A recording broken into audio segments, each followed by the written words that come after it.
Oi pessoal, hoje a gente está aqui para falar um pouquinho sobre Grécia Antiga. Já está bem escuro, já é de noite, já são quase meia-noite, minha família está dormindo e aí está um pouco mais fácil de trabalhar. Então a gente vai falar um pouquinho sobre a história da Grécia Antiga. O que será que a gente pode pensar sobre a Grécia Antiga quando a gente começa a falar sobre esse assunto? Talvez alguns vão lembrar da palavra democracia, outros vão lembrar da palavra filosofia. Muitos vão imaginar diretamente o Partenon, aquele palácio-templo na Acrópole de Atenas. Certamente também vocês vão lembrar de mitologia, que é algo que acompanha principalmente a faixa etária infanto-juvenil, cheia de pequenos romances, historinhas e filmes que usam como inspiração a mitologia grega. Bom, o que eu preciso fazer com vocês agora é organizar a história da Grécia, de maneira que a gente coloque cada coisa no seu lugar. Porque a história da Grécia é longa, a gente fala de pelo menos 1800 anos de história, que não pode ser resumido só em filosofia e democracia. Presta atenção aí que a gente já vai falar um pouquinho mais sobre a história da Grécia Antiga.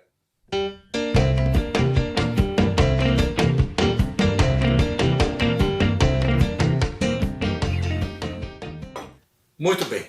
Primeira coisa que a gente vai fazer para estudar a história da Grécia Antiga é perceber que a história da Grécia é dividida em 5 grandes períodos. E aí começam uns nomes estranhos, umas datas diferentes, não te assusta. Presta atenção que eu vou colocar direitinho para ti. Primeiro período da história da Grécia é o período pré-homérico. Um período que vai mais ou menos de 2000 anos antes de Cristo até 1200 antes de Cristo. Quer dizer, 800 anos de história, que é o tempo que os gregos demoraram para se organizar como civilização. O segundo período da história da Grécia se chama Homérico. Tem esse nome por causa do poeta Homero, que viveu nessa época e que escreveu as 2 obras, a Ilíada e a Odisseia. Mas, se eu fosse ressaltar a principal característica dessa época, certamente eu escolheria a forma como os gregos se estruturaram nesse período. Que é o período que é uma organização muito simples, um sistema tribal chamado sistema gentílico. O terceiro período da história da Grécia se chama período arcaico e vai de mais ou menos 800 até 600 a.C., tá? São mais ou menos 200, 300 anos de história. Esse período arcaico é o período onde finalmente a Grécia começa a tomar o corpo de ser daquele modelo de cidade, né? As cidades-estado gregas já estão mais fortes, estão consolidadas, e aí a gente começa a enxergar uma Grécia mais parecida com aquela que a gente imagina. Poderia dizer então que o período arcaico é o período da consolidação da polis grega. Finalmente, a gente chega no período em que a gente encontra a Grécia dos nossos sonhos, aquela que a gente imagina sempre. A Grécia do Partenon, a Grécia da filosofia, a Grécia da democracia. É o período clássico, e não é por acaso que se chama período clássico, porque é justamente o período em que a gente encontra os elementos constitutivos da civilização grega e que ficaram de herança para a nossa civilização. Quer dizer, Grécia e Roma juntos compreendem o que a gente chama de antiguidade clássica, a base do Ocidente. Do período clássico a gente ressalta o auge da cultura grega, mas ao mesmo tempo o início da decadência da Grécia Antiga por causa das guerras. E finalmente, o último período da história da Grécia é o período helenístico, que é o período em que os gregos vão ser dominados pelos macedônicos. Dessa vez, a gente pode dizer que nem é mais história da Grécia, é a história dos macedônicos, primeiro com Filipe, depois com Alexandre da Macedônia. Agora a gente vai dar uma viajada por cada um desses períodos, pegando um por um e as suas características principais. Presta atenção aí.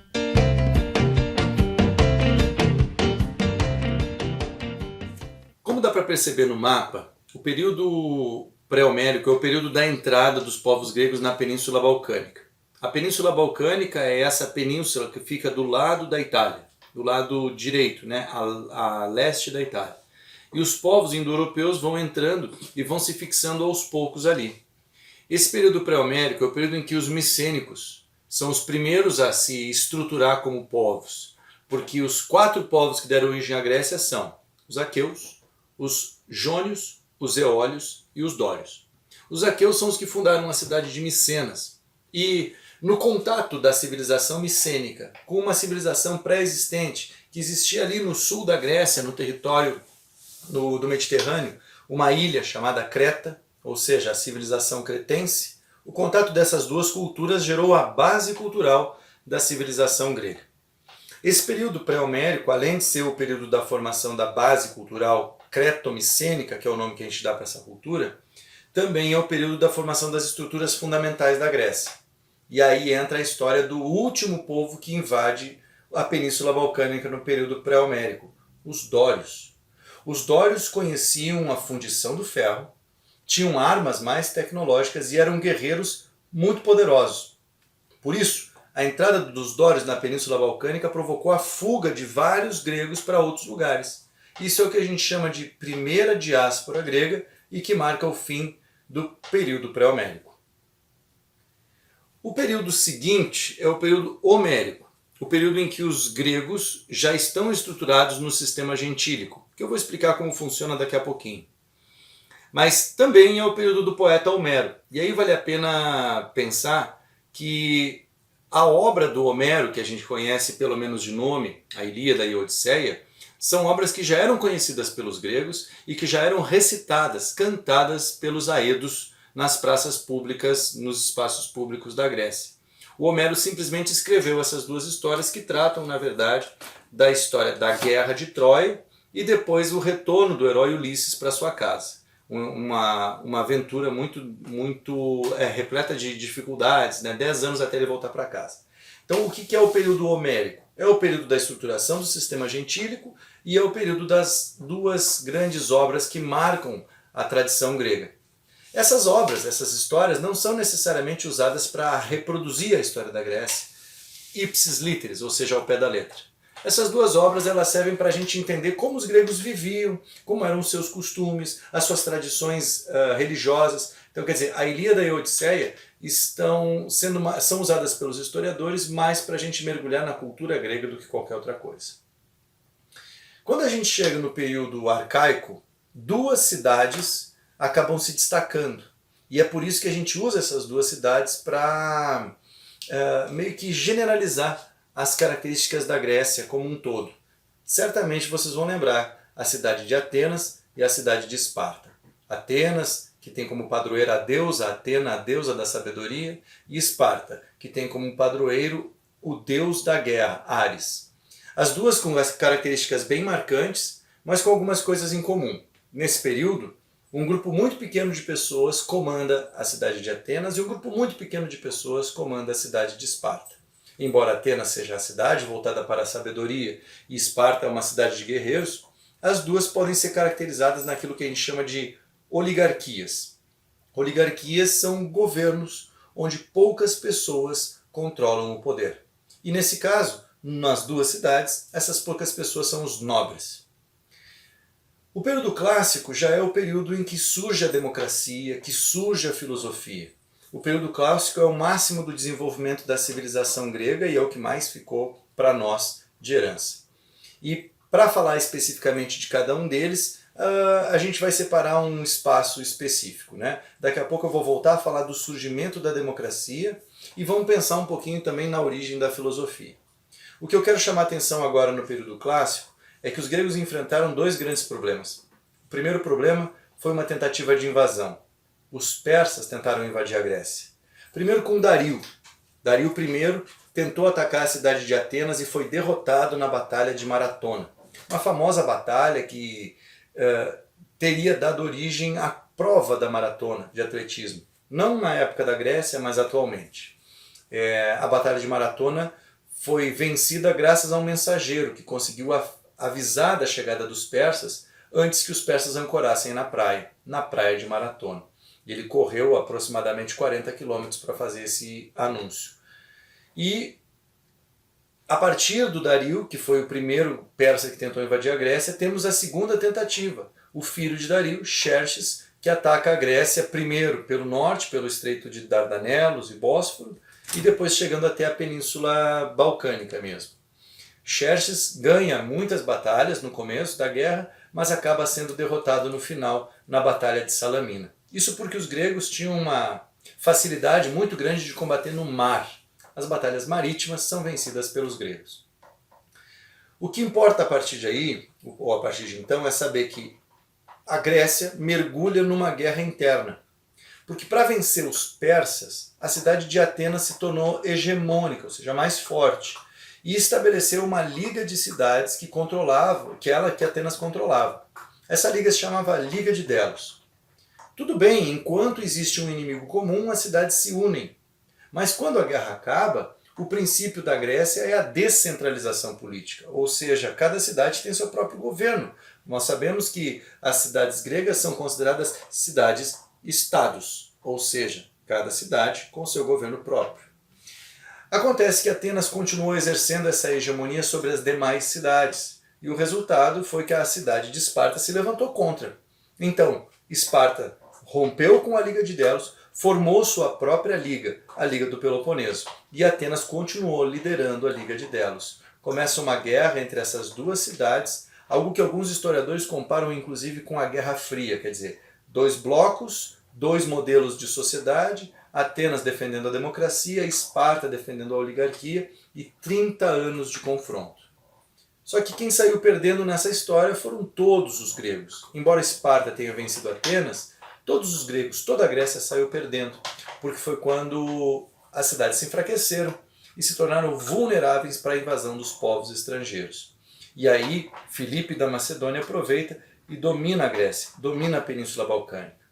Filipe acaba sendo assassinado e é sucedido pelo seu filho, Alexandre, o Grande, que se tornou grande por todo o seu feito.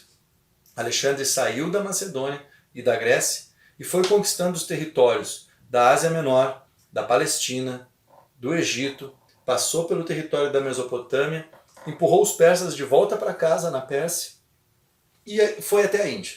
Estabeleceu um grande império. E o mais incrível, fez isso dos 23 aos 32 anos de idade.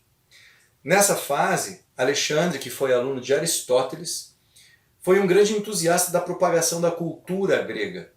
Só que ele levou essa cultura para o Oriente e transformou essa cultura em algo novo. Essa cultura se misturou com a cultura egípcia, se misturou com a cultura mesopotâmica, se misturou com a cultura persa e deu origem a uma nova base cultural que a gente chama de cultura helenística. Existe até um lugar famoso que muita gente conhece apenas de nome, né? Nem sabe exatamente do que se trata, mas um lugar famoso que meio que simbolizou essa cultura helenística. A famosa Biblioteca de Alexandria, que existiu de verdade e que reunia as obras do Ocidente, do Oriente, mas que infelizmente teve grande parte do seu acervo perdido ao longo da história. Esse é o último período da história da Grécia, quando os gregos já nem são mais donos de si mesmos, né? Pois bem, alguns detalhes sobre a história da Grécia vão além da cronologia. Por isso, a gente vai falar especificamente de alguns itens separadamente. Presta atenção no que eu selecionei para a gente pensar sobre a história da Grécia. Valeu? Bem, num primeiro momento, a gente vai falar especificamente sobre a cidade de Atenas, sobre as suas características gerais, sobre a sua sociedade e a sua organização política. Presta atenção aqui. Basicamente, em Atenas, se a gente pensar nela apenas nas suas características gerais, a gente vai identificar ela localizada na Península Ática, de frente para o Mar Egeu, numa região montanhosa e acidentada e de terreno árido. Isso significa que, naturalmente, o ambiente já empurrava os atenienses para a atividade de navegação marítima, ok? Então, se a gente pensar em atividade econômica, os atenienses eles prioritariamente desenvolveram a atividade de navegação e comércio. A gente pode também utilizar a própria padroeira ou a deusa protetora da cidade de Atenas para nos referirmos a características gerais da cidade. Atena, a deusa da sabedoria. O que nos faz pensar na cidade de Atenas como uma cidade apenas voltada para a filosofia ou para o pensamento. Não é verdade, mas ela sim é o berço dessa forma de pensar. E a gente poderia pensar a sociedade ateniense como uma sociedade bastante complexa, bastante dinâmica. E neste caso, vale a pena a gente chamar a atenção, pelo menos para as classes sociais que existiam em Atenas. Dá uma olhadinha aqui. Se isso aqui fosse uma pirâmide social, na verdade um triângulo, né? Mas uma pirâmide social representando as classes sociais em Atenas, No topo da pirâmide social nós encontraríamos os eupátridas,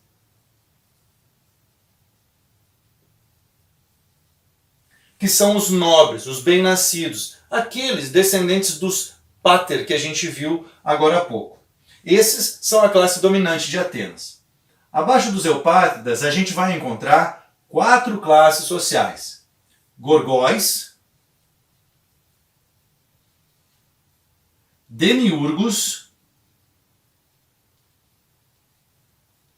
e tetes ou tetas.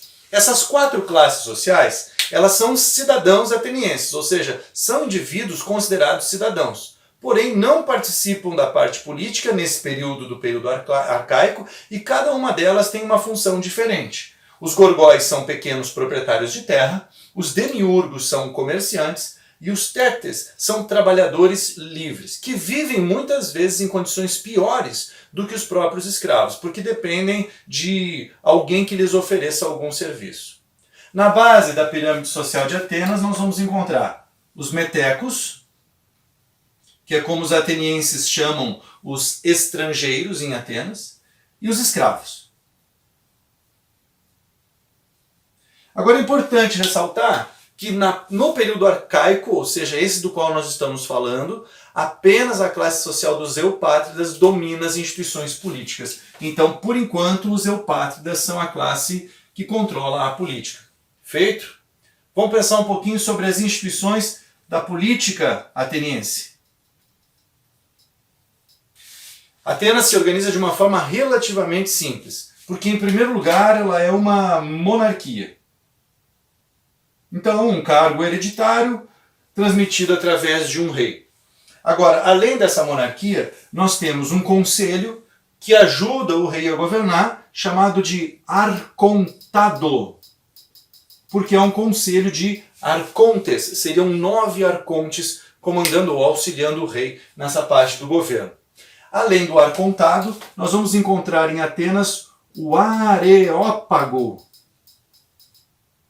que é, na verdade, uma espécie de tribunal em última instância, o tribunal de Ares, né? Esse areópago é meio padrão em várias cidades estado gregas. Então existe esse areópago, que é, né, se a gente dividir a palavra Ares, pago, a casa de Ares. Então, além da monarquia, nós temos o arcontado e nós temos o areópago, que faz parte das instituições políticas de Atenas. Se a gente analisar que apenas uma porcentagem pequena da sociedade ateniense participa tanto do processo de dominação através da monarquia, quanto das instituições do areópago e do arcontado, nós vamos perceber que a cidade de Atenas é, como todas as outras cidades gregas, uma cidade onde poucos governam, uma cidade onde apenas os nobres governam, a aristocracia governa. E essa aristocracia acaba gerando um tipo de governo que nós vamos chamar de oligarquia, um governo de poucos. Então, grava esta palavra, porque depois nós vamos comparar com a cidade de Esparta. Muito bem, se liga agora na cidade de Esparta.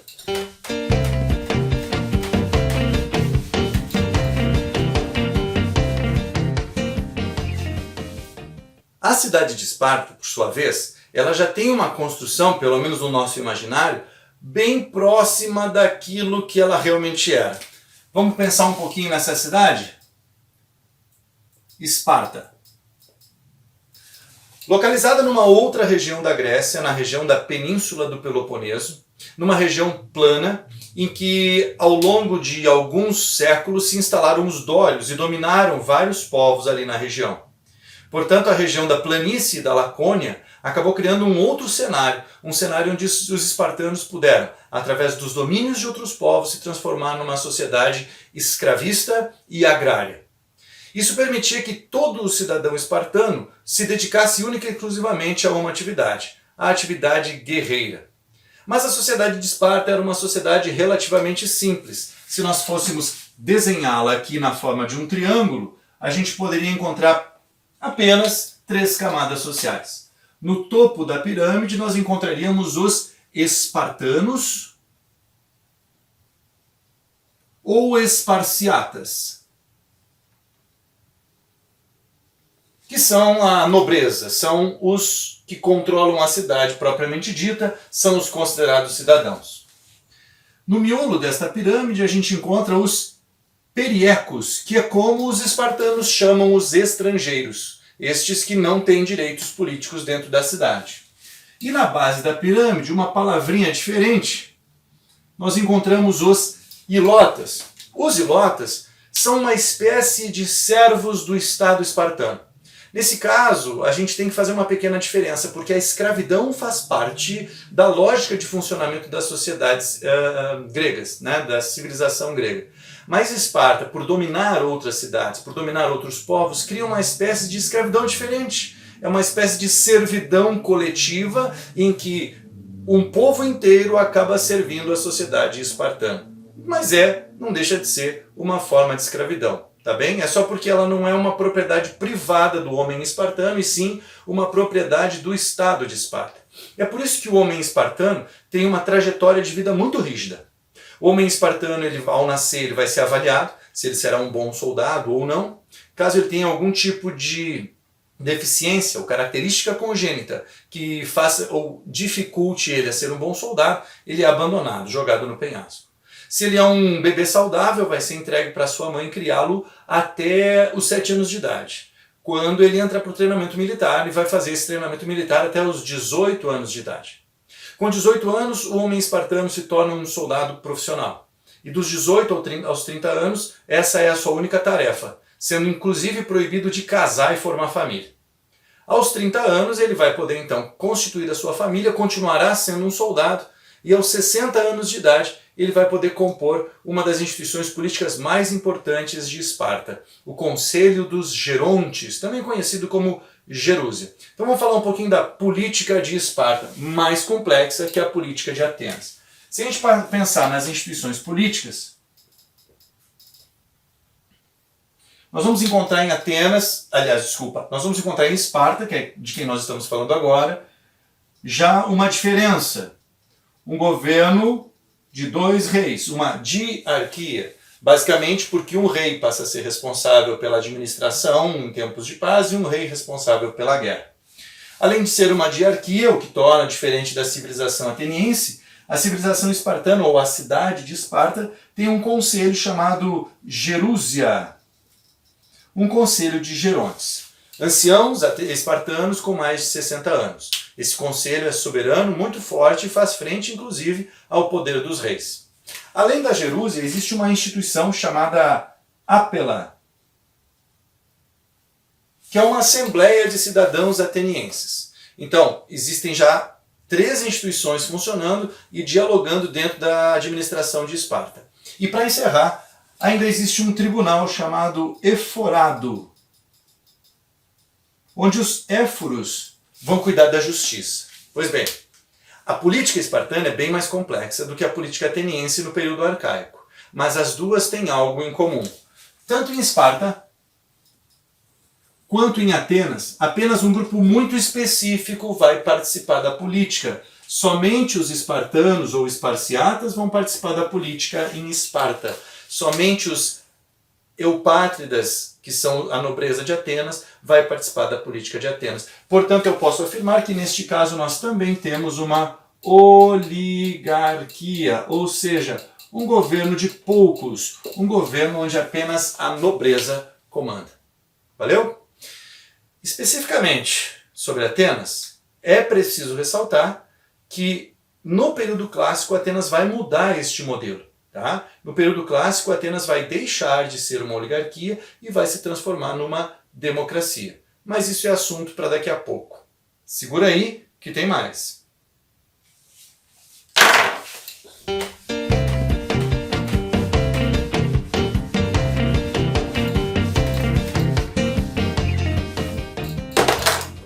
Vamos falar de democracia? Não da democracia atual.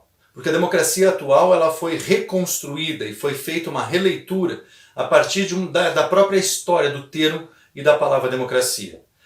O termo democracia atual também tem várias facetas, cada grupo vai acabar se apropriando dessa expressão da forma como acha mais adequada.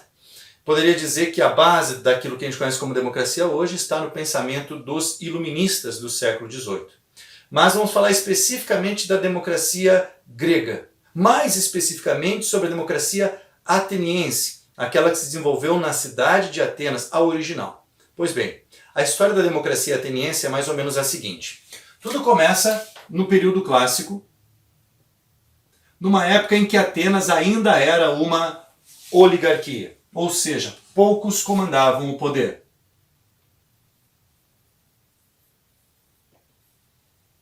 E a gente sabe, pelo que a gente viu agora há pouco, que os que comandavam o poder eram os eupátridas.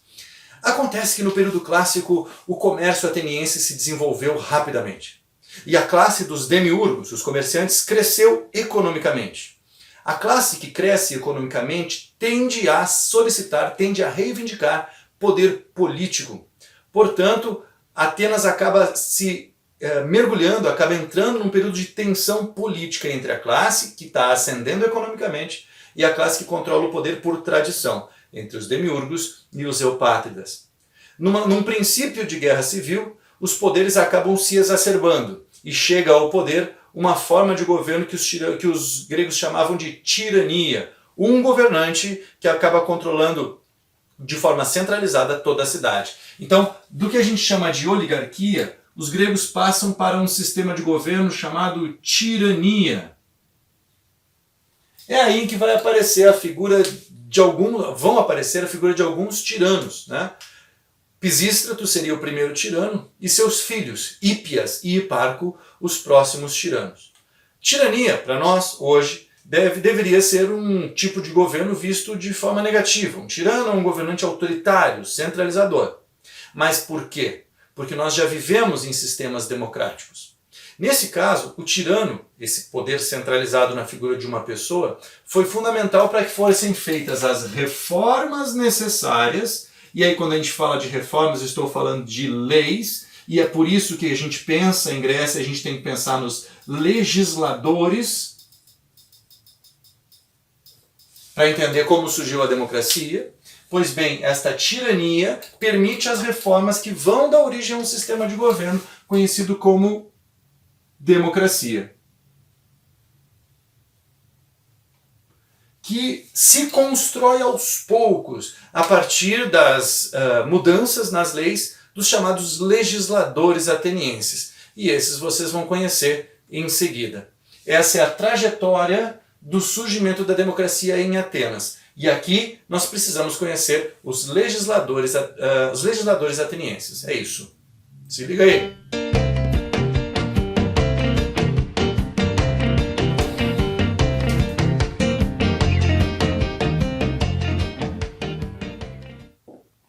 Bem, para encerrar nossa conversa de hoje, eu vou falar um pouquinho sobre os legisladores atenienses, aqueles que deram origem à democracia grega.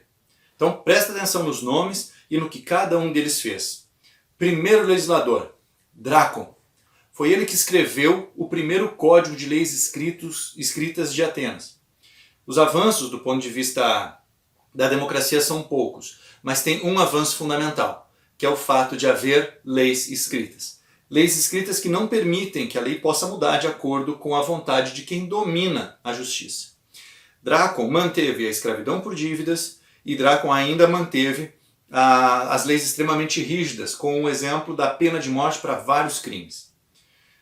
O sucessor de Drácon é bem importante na construção da democracia. O nome dele é Solon.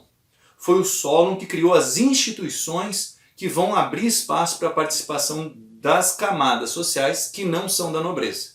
Solon criou a Bulé, a Eclésia e o Ilieu. A Bulé era o Conselho dos 400, depois transformado em Conselho dos 500, uma espécie de legislativo que elaborava as leis. A Eclésia é uma assembleia de cidadãos que votava as leis elaboradas pela Bulé.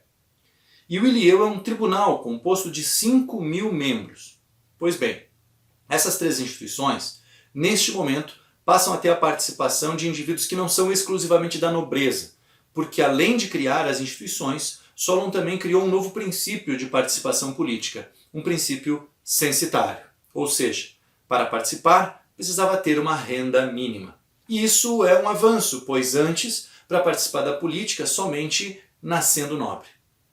Mas não foi com Solon que a democracia aconteceu de verdade. Embora Solon tenha abrandado algumas leis de Drácon, como por exemplo, ele aboliu a escravidão por dívidas.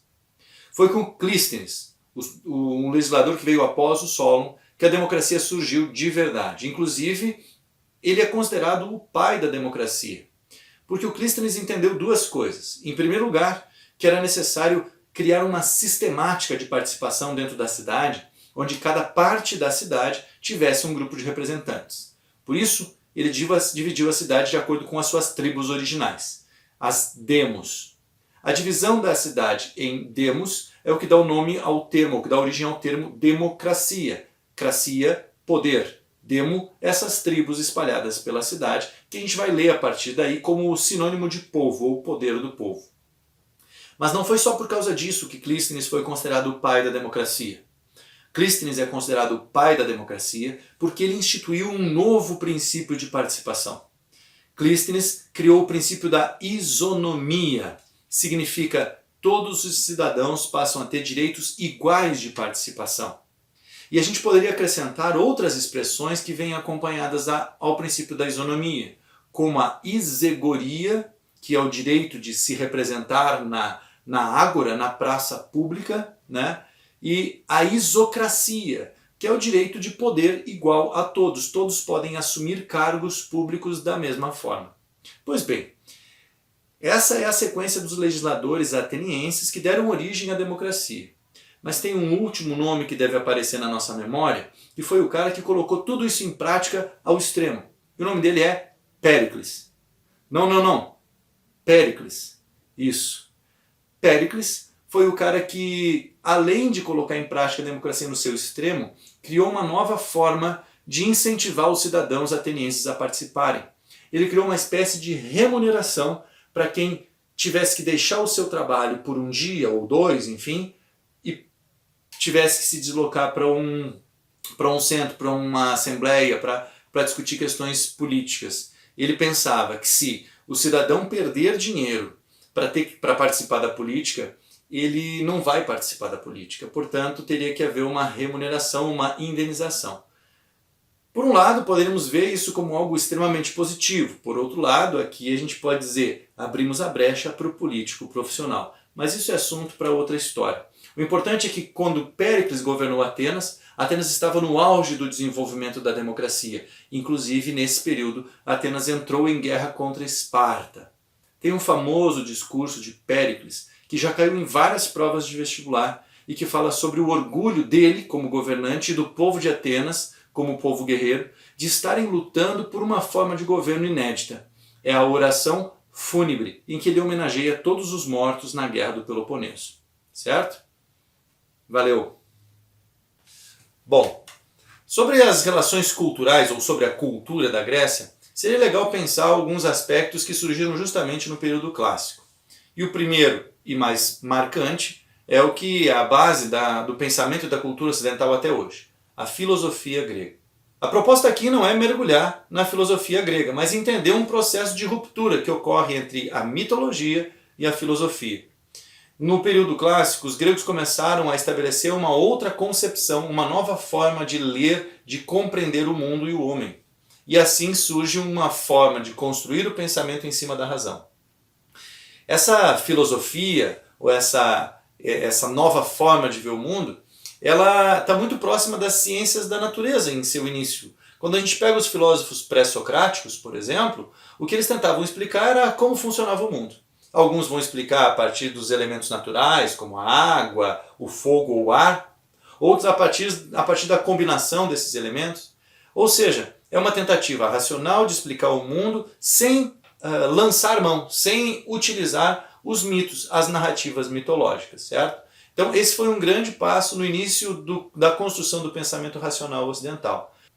Além disso, nós temos dentro do legado grego a própria Olimpíada grega, o teatro grego que surgiu a partir dos cultos ao deus Dionísio e que vai ganhando forma e que acaba se transformando nos dois gêneros famosos originais de teatro, a tragédia e a comédia, nos quais cada um do seu jeito, trata do mesmo tema. Basicamente, tanto o tema da tragédia quanto o tema da comédia seria a inevitabilidade do destino, né? Como nós estaríamos presos a essa força do destino e as circunstâncias da vida humana.